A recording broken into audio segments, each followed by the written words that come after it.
Max Financial Services Limited Q2 and H1FY25 earnings conference call.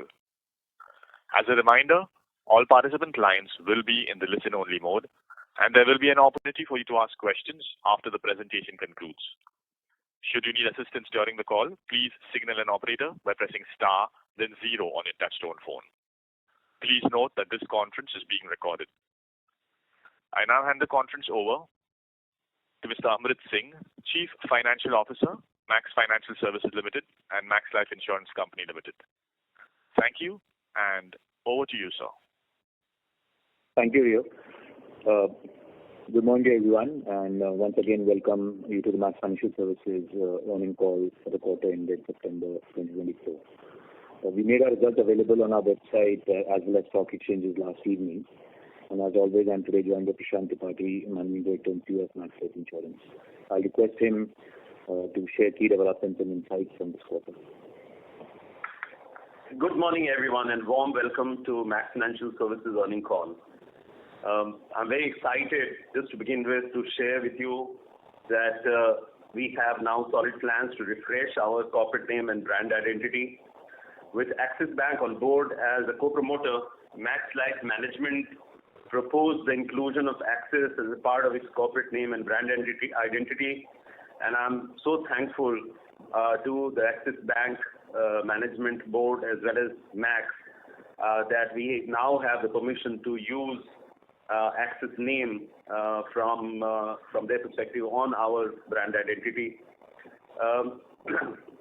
With Axis Bank coming as co-promoter way back in 2021, igniting a powerful synergy, the time was right for us to consider having Axis name in our brand also. Our goal is to create an even more powerful and influential brand that continues to inspire bharosa for our customers, employees, investors, and other stakeholders. This strategic decision was backed by an in-depth research by all our stakeholders by an external consultant. The key findings of studies show a strong association with Axis Bank beyond urban and tier 1, and Max plus Axis joint branding being a preferred thing.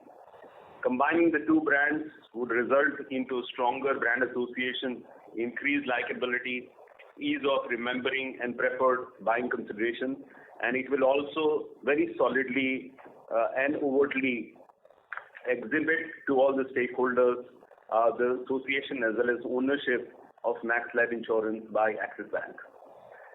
The brand refresh has been approved by all the boards, Max Life, Max Financial and Axis Bank, and the new corporate name and brand identity will be announced in due course subject to corporate and regulatory approvals. I am very optimistic that we will do that over next quarter. Now, moving on to key development in quarter 2 across all the strategic areas, and I'll pick them up one by one. Firstly, about predictable and sustainable growth. In the second quarter of FY25, our individual adjusted first-year premium exhibited a very strong growth of 34%, outperforming both the private sector and overall industry growth rates of 24 and 21% respectively. It is noteworthy that this growth, even on a 2-year CAGR term, is also healthy 25% compared to overall industry growth of only 14%. Total APE in quarter 2 expanded by 31%, led to a significant 20%, over 20% increase in number of policies issued. Therefore, so far in the first half of the year, our sales, which is APE and adjusted FYP, have grown by an impressive 31%, backed by secular growth from both proprietary and partnership channels. Our continued investment in prop channels led to a sustained momentum in their growth, achieving year-on-year 45% growth in quarter 2 FY25 and 51% in H1 FY25. It is noteworthy that our strong focus and execution capabilities have resulted in prop channel growing at 2-year CAGR of around 46% in H1 FY25. Offline prop channels saw a remarkable 39% growth, driven by enhanced frontline sales productivity and the expansion of our top-performing agent pool. Our online channels continue to lead the market, holding the top position across digital platforms in both protection and savings segments. These channels grew by over 59% in Q2 FY25, fueled by robust demand of our new fund offer aimed at online savings segment. Further, in our ongoing efforts to broaden distribution, we have successfully onboarded 20 new partners during Q2 FY25, including 2 banks. Indian Post Payment Bank is one of them, 10 GCL partners, 5 online and offline brokers, and 3 corporate agents. While these partners become sizable in medium term, our existing partnership channels delivered a strong performance in Q2 as well, posting a 22% growth and 17% in H1 FY25. Additionally, despite a competitive and slow disbursal market, our group credit life business expanded by 34% in H1 FY25, showcasing our ability to scale up in highly competitive markets despite being late entrants. In short, we are committed to maintaining a similar momentum of growth throughout the year, surpassing industry growth by a significant margin. Talking about products, which has been a big discussion item also in view of the regulatory changes which became effective from 1st of October, our dedication to product innovation remains steadfast. Max Life continues to lead the market in launching attractive products that align with customer needs while delivering healthy returns to our shareholders. With the same objective in Q2, we introduced a Nifty 500 Momentum Fund predominantly for e-commerce customers, a move to leverage opportunities in the current equity market. This led to 74% growth in the ULIP segment at company level, with the ULIP share in our product mix increasing from 35% total APE last year to 47% in Q2 FY25. Protection, a long-term focus area for us, saw 49% growth in retail protection in Q2, driven by the success of our unique Seva Health proposition and strategic emphasis on riders. We achieved the highest ever rider attachment ratio of 45% in H1 FY25 versus 31% in H1 FY24, with rider APE growing by over 280%. With this protection and health penetration in our individual APE, we reached 11% in Q2 FY25 versus 10% previous year. Further, in retirement, we recently launched our latest edition of IRIS study, which reveals that most urban Indians recognize the importance of early retirement plans. The retirement preparedness index for urban India increased from 47 points in IRIS 3.0 to 49 points in IRIS 4.0, supported by greater awareness and proactive financial planning. Therefore, the retirement segment remains a strategic priority for us, and we are well positioned to capitalize on this opportunity through our annuity proposition. While Q2 annuity sales saw a moderate growth of 5% due to competitive pricing actions, we expect them to ease in the coming quarters, paving the way for renewed growth from this segment. All our efforts in distribution expansion along with product innovation resulted in a significant increase of 23% in our VNB for Q2 with an NBM of 23.6. And with that, our first half VNB growth is now 16%. This is an increase on quarter 6.1%, which comes from the benefit of our operating leverage and strong growth in rider attachment. You will find the outcomes to be consistent with the commentary that we had shared with you at the end of Q1, where there were a lot of questions around our NBMs. Surrender regulations update is something that you must be waiting for. As you are aware, new surrender regulations became effective from 1st October, and it wanted all our products to be fully compliant. I'm happy to share that we have successfully relaunched 98% of these products for sale. Further, we are in the process of mitigating the impact on margins by adjusting distribution compensation customer benefits, as well as taking actions on specific discretionary area of expenses. As guided earlier, we anticipate a net margin impact on a run rate basis, full year run rate basis of between 100 to 200 basis points, majority of which I believe will be mitigated in the medium term defined as over next few quarters. Talking about customer obsession across the value chain, at Max Life, customer obsession is integral to everything we do. The dedication to delivering unparalleled value and trust has been recognized, with Max Life being named as one of the best organizations for customer experience 2024 by ET Now. We also achieved a 5-point increase in our company-wide Net Promoter Score, rising from 56 in March 24 to 61 in September 24, with both touchpoint and relationship NPS showing similar gains. We maintain our leadership in 13th month persistency for number of policies, with our regular and limited premium persistency reaching its highest ever level at 87%, up 309 basis points, while our 61st month persistency stood at 58 for the period ending September 2024. The fourth strategic lever, which is digitization for efficiency and intelligence, our ongoing digitization initiatives continue to enhance operational efficiency across the business, delivering both cost savings and improved customer satisfaction.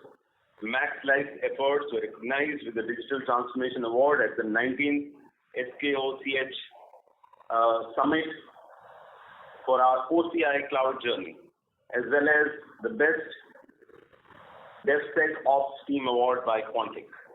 Our Q2 technology interventions include the launch of the M-Pitch Pro app, designed to help agent advisors simplify the pitch to prospects, and the Saral tool, which streamlines onboarding of customers and distributors. Our new claim system called Tejas, now operational for almost all products, offers real-time claim validation, further building customer trust. We also launched a generative AI-based co-pilot for our 4,000 frontline sales personnel and supervisors in Q2 to assist with real-time sales query and objection handling. In summary, our Q2 results underscore our ability to scale proprietary channels, grow partnerships, and achieve profitable outcomes. As we move forward, leveraging the strength of both Max and Axis brands, we remain committed to delivering sustainable, long-term value for our customers, shareholders, partners, and employees. I'm going to hand it over to Amrit now, who will provide an update on our financial performance. Back to you, Amrit. Thank you, Prashant. Some update on key financial metrics incrementally. MFSL consolidated revenue, excluding investment income, now stands at rupees 12,820 crores, a growth of 14% in the first half. The consolidated profit after tax for MFSL stands at rupees 295. Max Life renewal premium grew by 12% to rupees 8,046 crores, and hence consequently the gross premium has grown by 14% to rupees 13,137 crores. Value of new business over the first half is at 766 crores versus 663 crores the previous year, a growth of 16%. The NBM for first half now has improved to 21.2%. Embedded value end of September 2024 is rupees 23,338 crores. This includes the capital infusion which was done by Axis in the first quarter of 1,612 crores. The annualized total return on EV first half FY25, excluding the capital infusion of 1,612 crore, is 24.2%, and the annualized operating ROE stands at 16.8%. In the annualized operating ROE, there has been a positive operating variance of 9 crores. And on overall embedded value, there is a non-operating variance of 660 crores. Policyholder OPEX to GWP stands at 16.5 and total cost to GWP is at 25.6. Policyholder OPEX has grown by 22% in line with business growth. Max Life first half FY25 profit stands at 267 crores, a growth of 3%. Solvency position is at 198% end of September 24. The overall assets under management end of September 24 is 1.7 lakh crores, a growth of 27%. We will now be happy to take any questions that you may have, and I will hand over to moderator to open the floor for questions. Thank you very much. We will now begin the question and answer session. Anyone who wishes to ask a question may press star and 1 on their touchtone telephone. If you wish to remove yourself from the question queue, you may press star and 2. Participants are requested to use handsets while asking questions. Ladies and gentlemen, we will wait for a moment while the question queue assembles.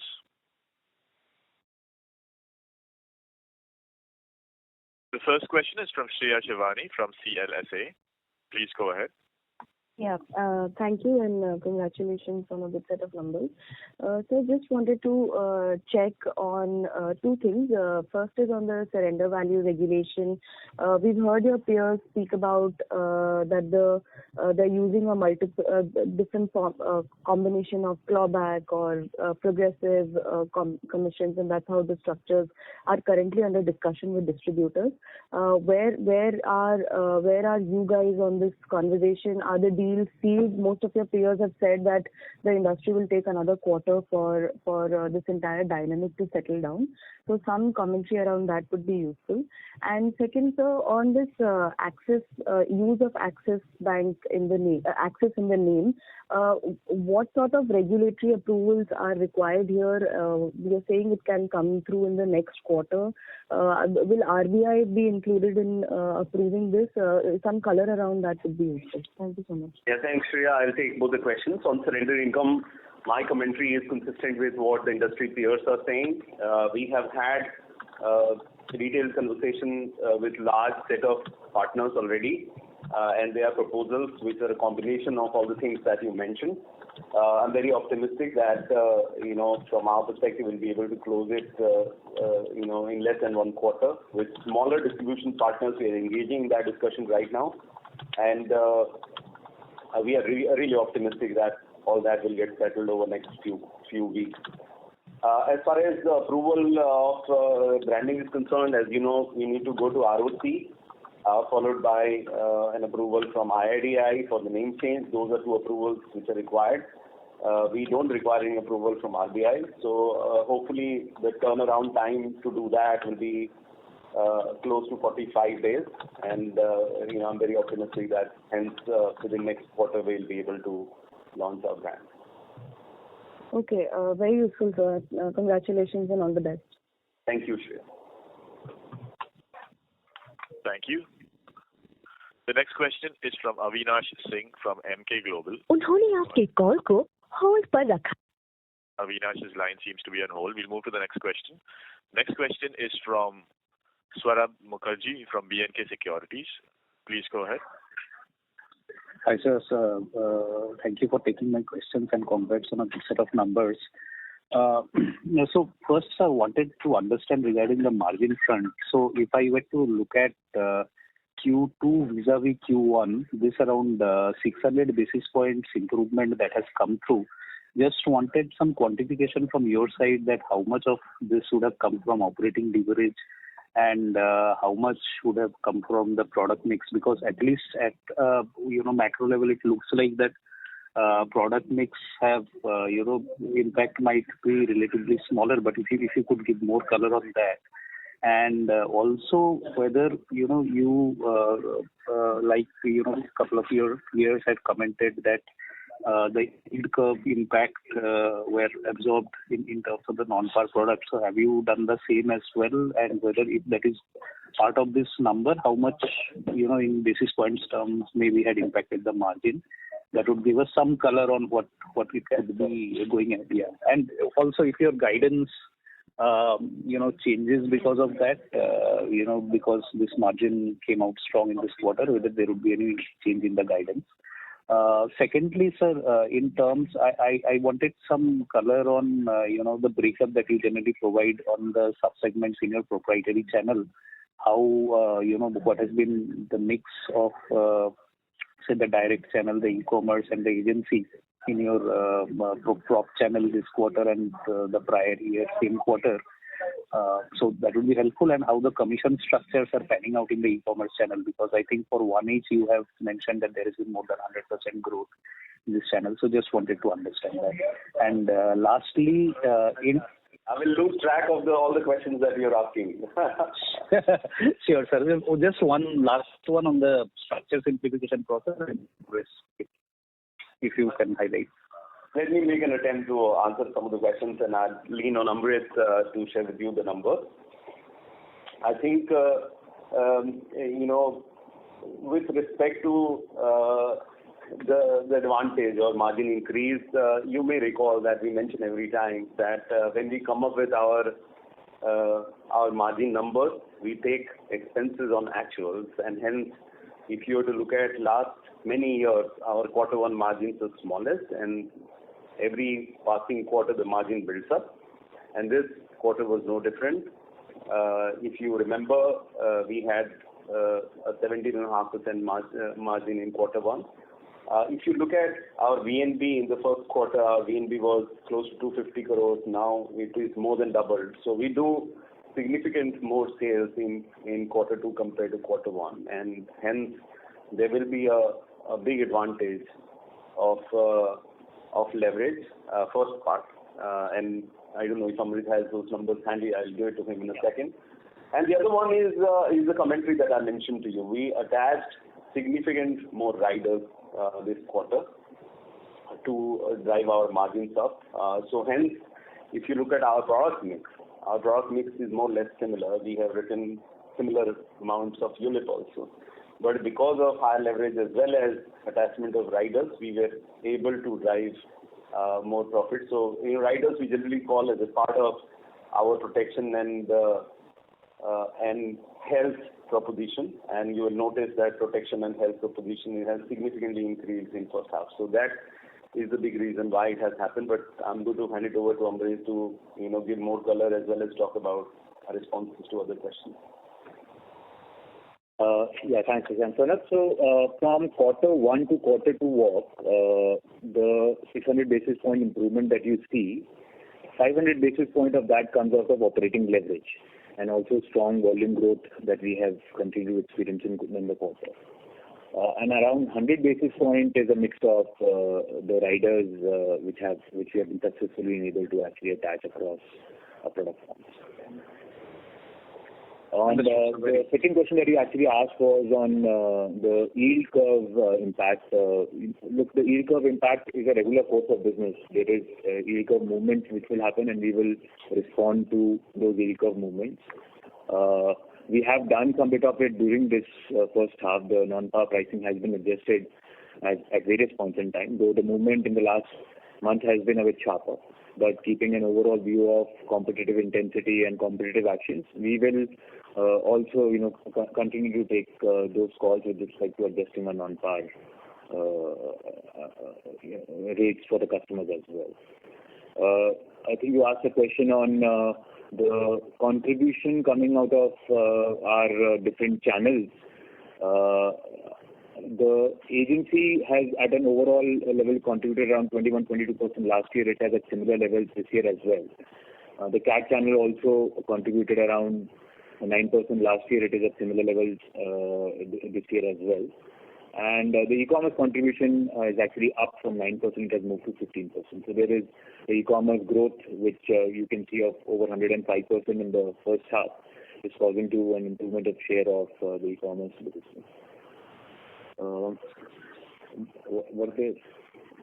Yeah. So, a couple of things. One was, whether you are, whether there is any change in the margin guidance that you had given because of the, better margin profile that came through this time, and maybe the rider attachments are growing. So they would like to change that. And second is on the structure simplification process, if there is any progress, if you want to share. So I think on guidance, we'll stick to whatever we had been saying at the start of the year. You will appreciate that it's not a normal period that we are entering into from a regulatory disruption that has come in play, and it will require this quarter three some bit of stabilization to happen. But keeping the overall guidance in view that we do aspire for a double-digit VNB growth and a strong AP growth, and VNB margins will be an outcome of some of those things. So we'll kind of continue holding to those particular guidances. On the structure simplification, we don't have any updates beyond whatever we have shared so far. We are working and we are observing. Sure, sir. Would you have any timelines in mind for that? I think the moment we have visibility to timelines, we'll come back to you. It is going to be a time-consuming process, and I think we'll make an attempt to do that over the next few quarters. Is the way I'll put it. Sure, sir. Sure. Very helpful. Thank you so much, and all the best. Thank you. Thank you. The next question is from Supratim Datta from Ambit. Please go ahead. Hi. Thanks for the opportunity. So my first question is on the growth side. ULIPs have been growing fairly strongly, and this has not been the case only for you, but across the sector, ULIPs have been growing very strongly. Just wanted to understand what, in your experience, suggests that when the market slows down or when things start to stabilize, how easy is it to switch from ULIPs to other products? And what could be some of the levers that you could use to shift growth from one product to the other? If you could give some color on that and what your past experience suggests. Particularly given we could enter a period where we could see rate cuts as well. If you could give some color on how life insurance products during rate cut periods plays out, that would be very helpful.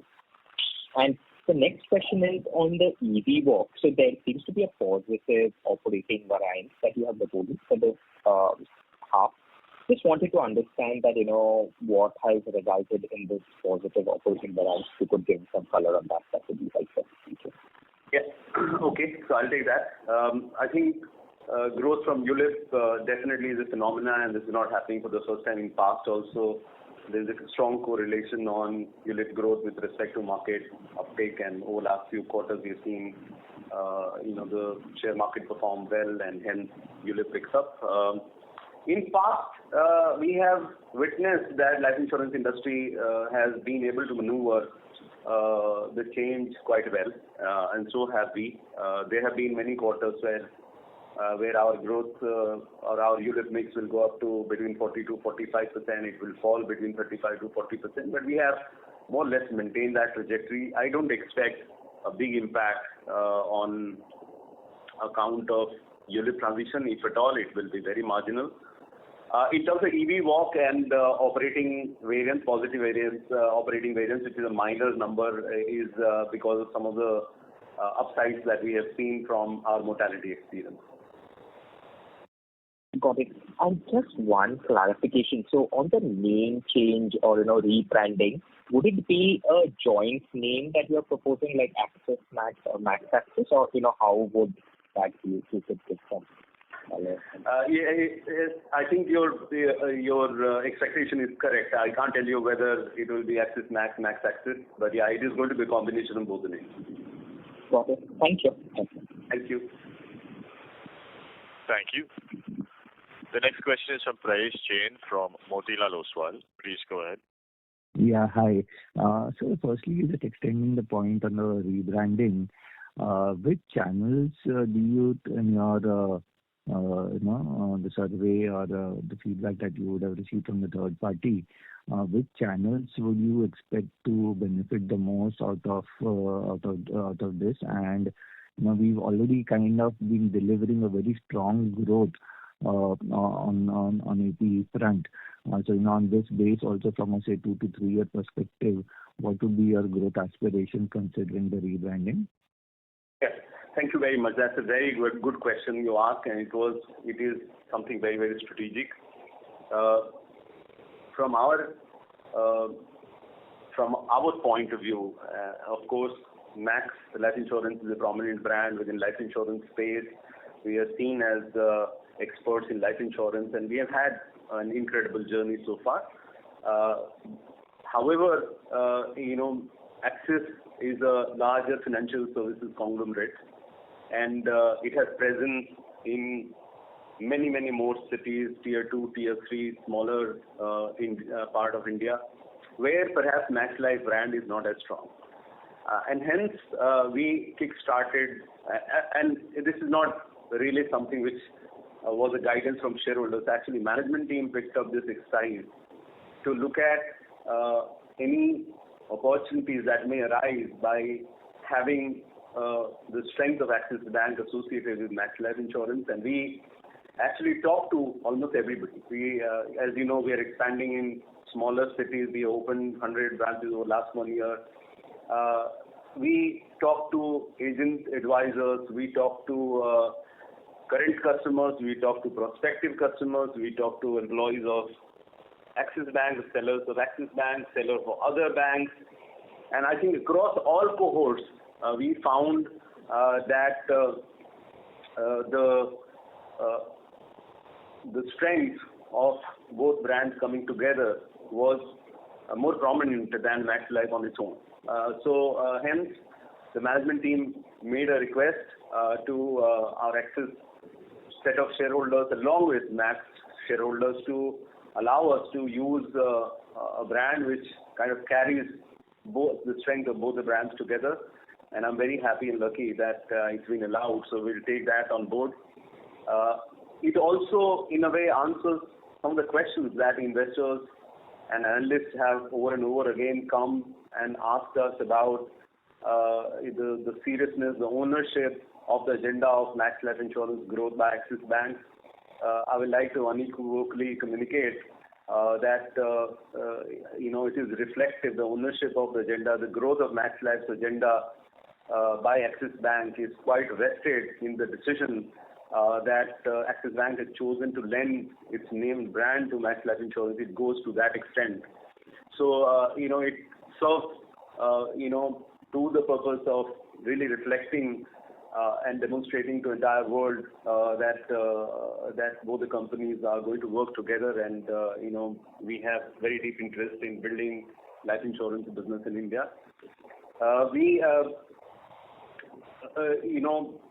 think the distinct advantage that we're going to get is also with sellers of Axis Bank, where we have an open architecture situation.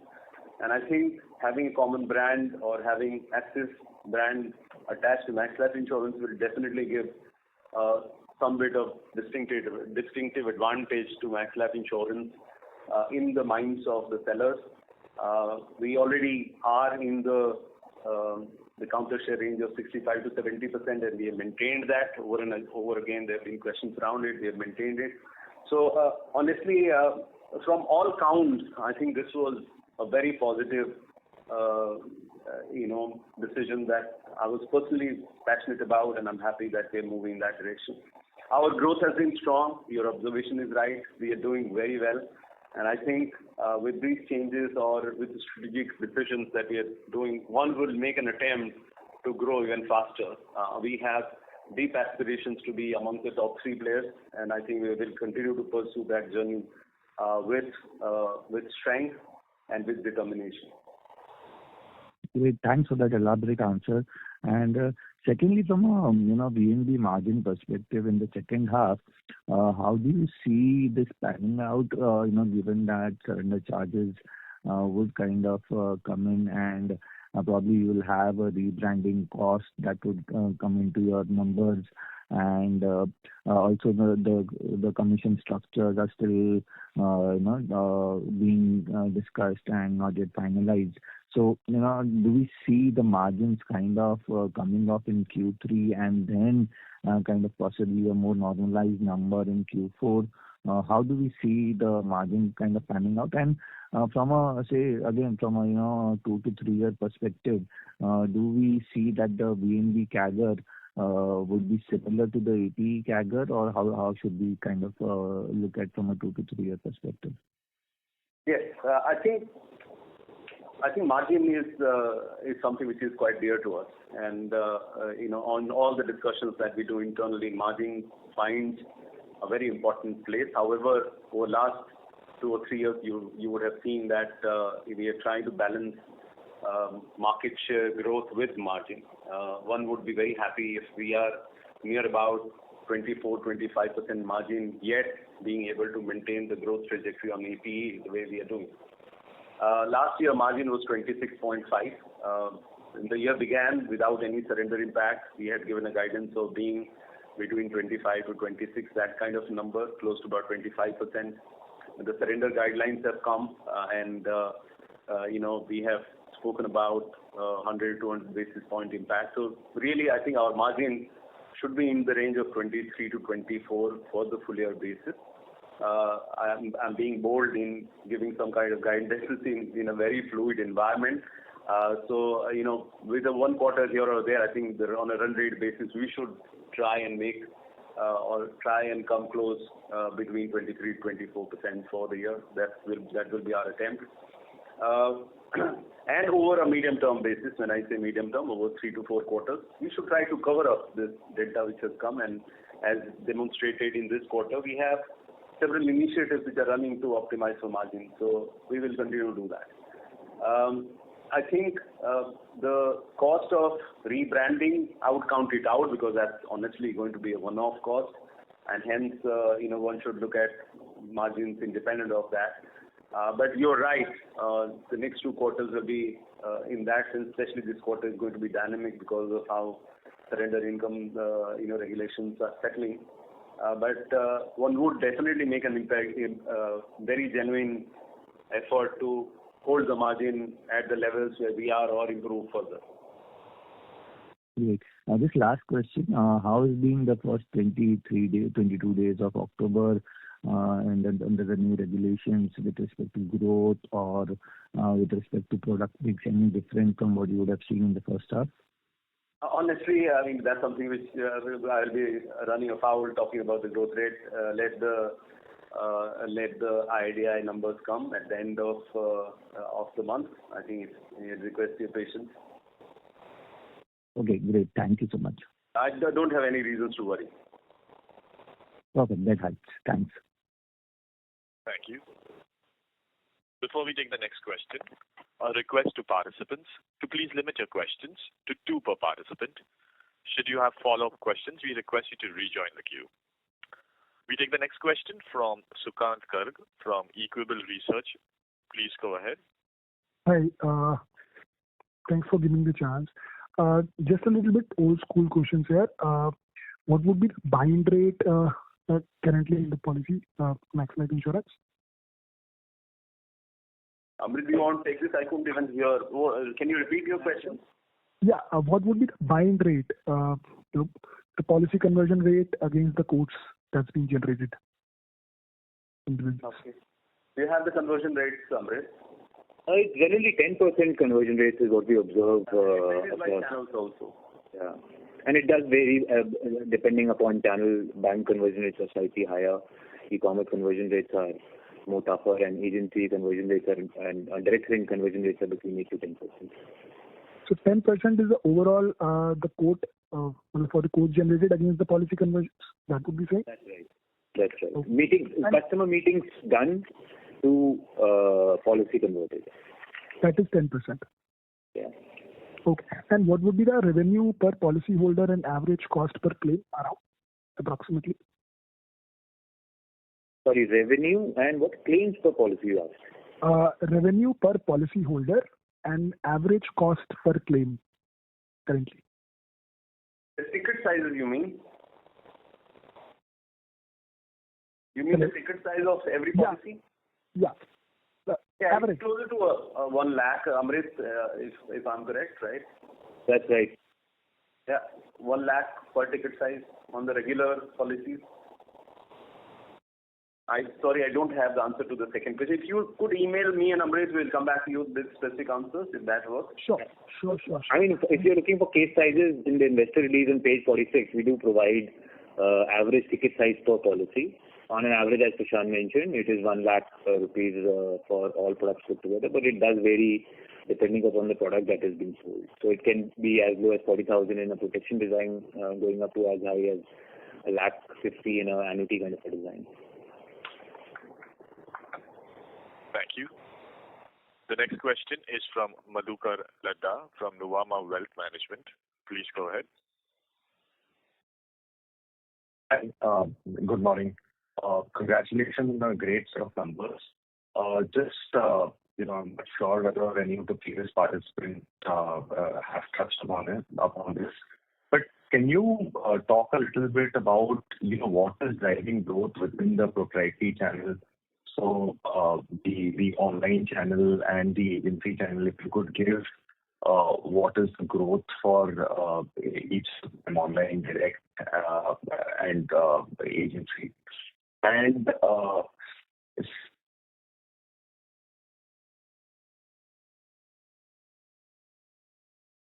We seem to have lost the line from Mr. Madhukar. We'll move to the next question. The next question is from Avinash Singh from Emkay Global. Please go ahead. Hi. Good morning. Congratulations on great set of numbers. So growth especially growth has impressed in first half. I mean, and the growth is coming across channel, and to be fair, even product-wise growth is quite good. Now, when we move to H2, there are kind of a couple of external factors, the biggest including your surrender regulation changes, probably, I mean, maybe limited, but some disruption on the product side, and also some negotiation on the payouts. Additionally, the month of October is anyway a very festive kind of a month where you have the Dasara and Diwali disruption. I mean, so how are you seeing the growth trend so far? And what sort of expectation you will have that, I mean, in this backdrop, what kind of a growth, I mean, that you can deliver on in terms of the AP in H2 or rather for the FY25? You asked a very relevant question. The good part is it just doesn't apply to Max Life Insurance. It is true of industry.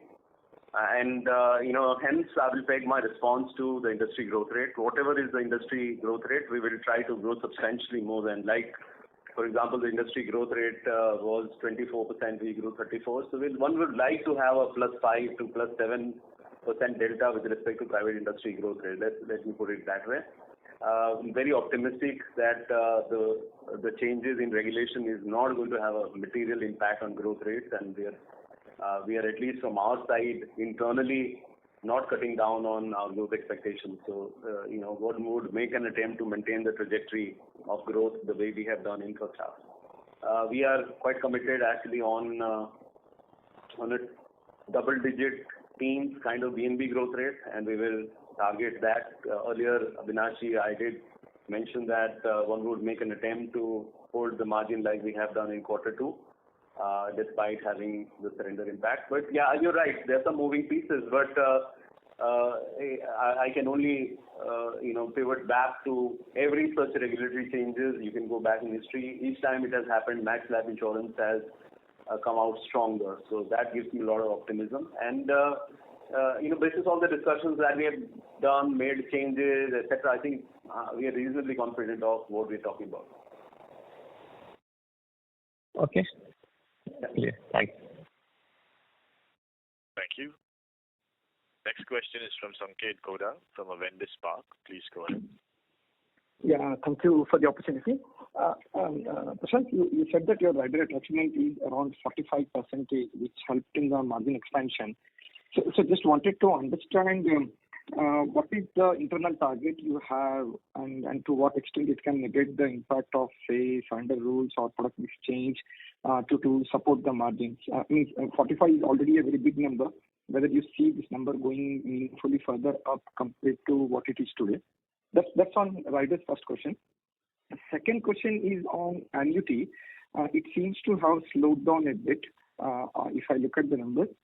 Is it because last year you had group and now you have not got it that led to that moderation? If you can give a split between that number, annuity business into group annuity and individual annuity, and how individual annuity have behaved, that will be useful. And the last question is on cost. The growth has been 31%, but the cost overall cost has increased by 280 basis points on year-on-year basis. So ideally there should be still an operating leverage given the kind of growth we had. So just wanted to understand is this cost because of capacity addition, like many more people in Axis Bank, or your investments in prop channel is still happening? If that is the case, then future investment leverage, this operating leverage for these investments made in the channels, how you see to play out going ahead? Yeah, these are my three questions. Thank you very much. I'll take the first one and then I'll request somebody to focus on the next two. In terms of rider attachments, in our organization, we have chosen protection and health as a very critical area of growth. and we are very deeply working on improving the penetration, and we count that as protection, meaning pure protection, either return of premium kind protection or normal protection. B, health products, and we have an offering called Seva, which was very good in terms of margin contribution as well as sales. And then the third one is riders, which we are trying very hard to attach to. Large part of rider attachment that we did in last quarter was with ULIP designs, which we sold through banks. We are at this point of time trying to rebalance the overall mix, and the efforts are on to reduce the proportion of ULIP, and we are seeing reasonable success in doing so. We will continue to work on optimizing the margin. If ULIP proportion goes up, we'll try to attach riders so that we're able to preserve margin or reduce or optimize the product mix in a manner that ULIP proportion goes down and the proportion of non-par goes up. So those will be attempts. As you would appreciate, these are moving pieces, and continuous efforts are made actually to optimize our product mix so that the margin outcomes are optimal. For question 2 and 3, I'm going to hand over to Amrit to respond. So Prashant, a small follow-up. Is it fair to assume these riders' margins are meaningfully superior compared to even the protection and the overall company average? It will be aligned to protection and a tad higher than protection. Okay, perfect. And significantly higher than company average. Yeah, got it. Yeah, Amrit. Yeah. I think on the two questions that you asked, one was on annuity and the second one on operating leverage in the subsequent quarters. Annuity, as we did mention in the opening remark and also in the presentation, the retail annuity has grown at 18% for first half. But the group annuity, because we actually experienced a very large deal last year, a single one-off deal last year, there is a large decline in group annuity at the moment, around 60% decline. But if you adjust for that large deal, then there's a 60% growth. We are quite optimistic that this group annuity business also will pick up in the subsequent quarters as it takes away the effect of that one specific large deal. Amrit, can you give split of your annuity into group and retail percentage mix? So around 173 is retail and 12 odd crores is group annuity, superannuation annuities. Okay. Thanks. On AP basis. This is AP, right? So yeah. 173 crores is retail and 12 crores is group. That's the way I understand. Right. Yeah. On operating leverage, you're right. Actually, historically, you would have seen that as quarters progress, where sales volume increases and operating leverage kicks in, there is an improvement in margin which happens. We do experience anywhere between 200 to 300 basis point expansion in margins from what you have seen in quarter 2 going forward as well because of that. No, Amrit, my question was half to half comparison, that is first half last year to first half year. You had a growth of 31%, but ideally the cost ratio should have come down, but it has increased.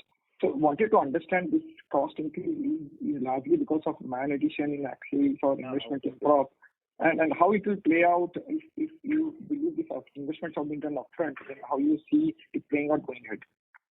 Right. So the total expense that is increased, which is a 28% increase, and obviously the individual business has grown by 31%. The AP has grown by 31%. The 28% increase, the OPEX, pure OPEX, is actually around 21-22% increase, and there is a large commission increase that is evident, which some bit of it is rebaselining of commission between lines which is actually happening and panning out, and also the fact that we are aggressively pursuing some of the new accounts and group credit life businesses where generally the commission ratios are higher. Now, with respect to OPEX, pure OPEX, there is obviously an increase which has been done towards the distribution workforce across our channels, and that distribution workforce does start showing up productivity gains as time progresses, whether it is in agency, whether it is in direct selling teams, or whether it is in the new relationships of banks that we have added. So that's largely, the overall contours of how OPEX is panning out. Thank you. Next question is from Madhukar Ladha from Nuvama Wealth Management. Please go ahead. Hi, morning. Sorry, I got disconnected for some reason. So just wanted to get a sense of what is driving growth within proprietary channel, the online agency, and direct, sub sort of channel growth out there.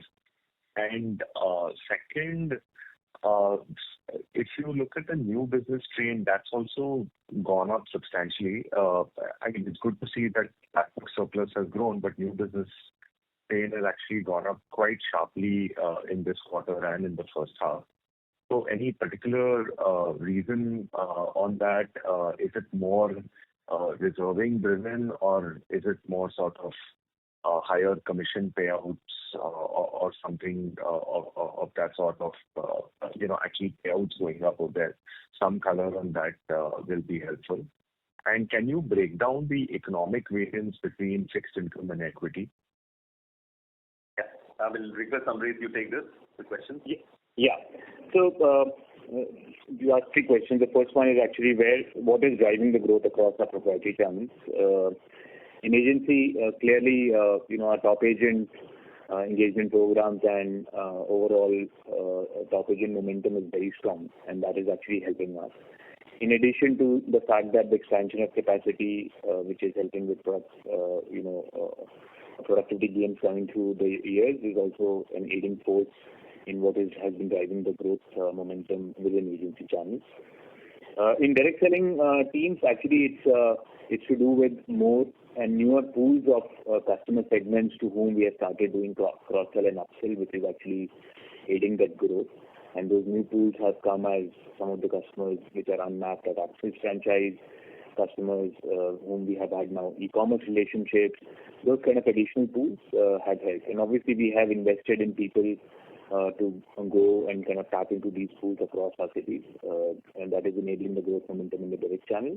And largely in the e-commerce channel, I think we did mention around 2 years back that savings is a business that we are now entering into, and there has been strong savings momentum in that particular channel, and which we have, from not being present 2 years back, have kind of come to a pole position with respect to the counter share that we own in that particular market.